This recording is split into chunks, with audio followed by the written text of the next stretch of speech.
ஒரு ஊரில் ஒரு கணவன் மனைவி ஒரு பொண்ணு, அந்த பொண்ணுக்கு ஒரு 5 வயசு இருக்குது. அப்படி வாழ்ந்துட்டு வராங்க. அவங்க அப்பா வேலைக்கு போயிடும், அந்த பொண்ணு மட்டும்தான் இருக்கிறா இல்லையா, பொண்ணுமே அவங்க வீட்டுக்காரமாக இருப்பாங்க. அந்த பொண்ணு நாள் ஆக ஆக பார்த்தா நிறைய கேள்வி கேட்கறக்கு ஆரம்பிச்சிட்டா.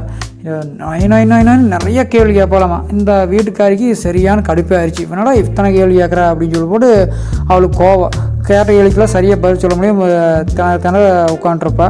அப்போ அவங்க அப்பா வேலைக்கு போய்ட்டு வந்ததுக்கப்புறம் சொல்லுவேன், இங்கே பாருங்க நம்ம பொண்ணு நிறைய கேள்வி கேட்குறாங்க, தினசரி கேள்வி கேட்டே எனக்கு டார்ச்சர் பண்ணுறாங்க அப்படின்னு சொன்னாங்க.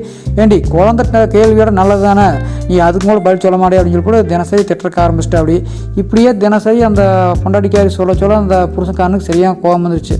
சரி, அந்த குழந்தை என்ன தான் கேள்வி கேட்குன்னு பார்க்கலான்னு சொல்லி போய் அன்றைக்கி வேலைக்கு போய்ட்டு வந்தையுமே அந்த குழந்தைகிட்ட என்னம்மா நீ கேள்வி கேட்காடி இப்போ நான் அப்பமேத்து கேட்குன்னு சொல்லிச்சாங்க. அப்போ எல்லோரும் பொழுதானதையுமே சாப்பிட்டு படுத்து போகிறப்ப அந்த பாப்பா இப்போ கேள்வி நீ எல்லா கேள்வி நான் பதில் சொல்கிறேன் அம்மா இனிமேல் கேட்கான்னு சொல்லி போட்டு அந்த பொண்ணு கேட்டால் ஒரு கேள்வியை கேட்க சொல்லி சொன்னாராம்மா. அப்போ அந்த பொண்ணு வந்து என்ன பண்ணுதுன்னா, தூங்குறதுக்கு முன்னாடி அப்பா கிட்ட கேட்குது, என்னென்னா ஏப்பா கொசு ராத்திரிகளில் மட்டும்தான் நிறைய கடிக்கு வருது, அது எப்பப்பா தூங்கு அப்படின்னு சொல்லி கேட்குது. அதுக்கு தூக்கம் வரும்போது தூங்குதாங்க அப்படின்னு சொல்லி அந்த அப்பக்காரன் சொல்கிறேன். எப்போ தூக்கம் வரும்ப்பா, அது சாப்பிட்டதையும் தூங்கு. கொசுக்கு வீடு எங்கேப்பா இருக்குதுன்னு கேட்குது. அதுக்கு வீடே இல்லை அப்படிங்கிறேன். ஏன்ப்பா வீடே இல்லை, அது ரொம்ப சின்னதாக இருக்குது, அதுதான் வீடு இல்லை. நான் ரொம்ப சின்ன பிள்ளை தானே, எனக்கு வீடு இருக்குது அப்படின்னு சொல்லி அந்த பொண்ணு கேட்குது.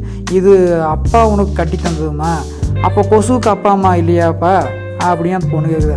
அந்த அப்பா அம்மா கொசுவும் ரொம்ப சின்னதாக இருக்குமா, அதுதான் அதுக்கு வீடு இல்லை அப்படின்னு அவங்க அப்பா சொல்கிறான். கொசுன்னு யாருப்பா பேர் வச்சது, கடவுள்மா. கடவுளை கொசு கடிக்குமாப்பா, கடிக்காது. ஏன்ப்பா கடிக்காது, கடித்தா கடவுள் தண்டிச்சிருவாருமா. அப்போ கடவுளுக்கு கோபம் வருமாப்பா, வரும். தப்பு செஞ்சால் கடவுள் அடிப்பார், கடவுள் நல்லவராப்பா, ரொம்ப நல்லவருமா அப்படின்னு அவங்க அப்பா சொல்கிறான். அப்புறம் ஏன்ப்பா கொசு அடிக்கிறாரு, அது அப்படித்தான், நீ தூங்கு அப்படின்னு கொஞ்சம் அவனுக்கு கோபம் வந்துருச்சு. யாருக்கு, அவங்க அப்பக்காரனுக்கு. கொசு ஏன்ப்பா நம்மளை கடிக்குது அப்படின்னு அந்த பொண்ணு கேட்குது. அதுக்கு பசிக்குது, அதனால் அப்படின்னு சொல்லி அவங்க அப்பா சொல்கிறேன். கொசு இட்லி சாப்பிடுமா, அதெல்லாம் பிடிக்காதுன்னு அவங்க அப்பா சொல்கிறேன். கொசு கூல்ட்ரிங்க்ஸ் குடிக்குமா, வாய் மூடிட்டு தூங்குடா செல்லம் அப்படின்னு சொல்லி அவங்க அப்பா கோபத்தை கலந்து சொல்கிறேன்.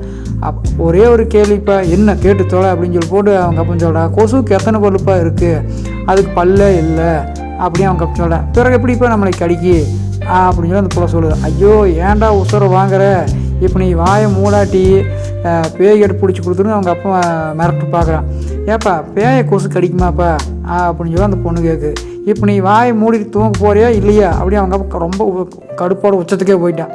நாம் தூங்கும்போது வாயும் தூங்குமாப்பா அப்படின்னு சொல்லி அந்த பொண்ணு கேட்டுது. இவனை அப்படியே கிறுகிறுன்னு வந்து கீழே வந்துட்டான். நாம இதன் மூலிமா நம்ம தெரிஞ்சுக்க வேண்டிய விஷயம் என்னென்னா, குழந்தைய கேள்வி கேட்குறப்ப அதுக்கு சரியான பதில் சொல்லிட்டோம்னா பிரச்சனை இல்லை. அதை புரிஞ்சுக்கிட்டு நம்ம சரியான அது என்ன நினச்சிட்டு கேள்வி கேட்குது அப்படிங்கிற ஓரளவுக்கு தெரிஞ்சுக்கிட்டு சரியான பதில் சொல்லி அதையே சமாளிக்க பார்க்கணும். இல்லாட்டி இந்த மாதிரி நடக்கிறதுக்கு வாய்ப்புகள் அதிகம்.